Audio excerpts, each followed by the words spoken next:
sir বাইদেউসকল কৰ্মচাৰী আৰু পেঞ্চনাৰসকলে দুই ধৰণে দৰমহা আৰু পেঞ্চন বৃদ্ধিৰ সুবিধা লাভ কৰিব আৰু এই সুবিধা লাভ কৰিব আপোনালোকে অক্টোবৰ মাহত হয় ছাৰ বাইদেউসকল আপোনালোকে ঠিকই শুনিছে আৰু সেয়েহে অক্টোবৰ মাহত আপোনাৰ দেওলীৰ আগে আগে চৰকাৰী কৰ্মচাৰী আৰু পেঞ্চনাৰসকলৰ দুই ধৰণে দৰমহা আৰু পেঞ্চন বৃদ্ধি পাব সেয়া আমি আপোনালোকক জনাম ভিডিঅ'টো শেষলৈকে চাব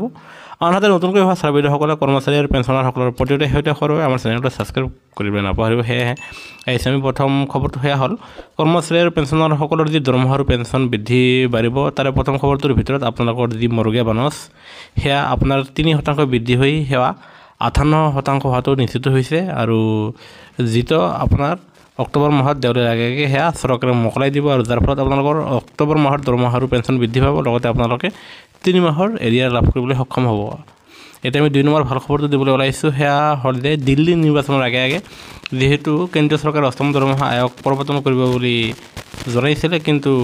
সেই যি আপোনাৰ কমিটিখন গঠন কৰি দিয়া নাই আৰু সেই যিহেতু কমিটিৰ মূল্যবৃদ্ধিৰ লগত সংগতি ৰাখি ন্যূনতম দৰমহা ফিডমেন ফেক্টৰ নিৰূপণ কৰে আৰু তাৰ পিছত সেয়া চৰকাৰক দাখিল কৰাৰ পিছত চৰকাৰে সেয়া বাস্তৱত ৰূপায়িত কৰে আৰু সেই কমিটিখন তাৰমানে অষ্টম দৰমহা আয়োগৰ সেই এজন অধ্যক্ষ আৰু তিনিজনীয়া সদস্যৰে যে গঠিত সেই ফাইনেল কমিটিখন অক্টোবৰ মাহতেই গঠন কৰি দিব বুলি জনা গৈছে সেয়েহে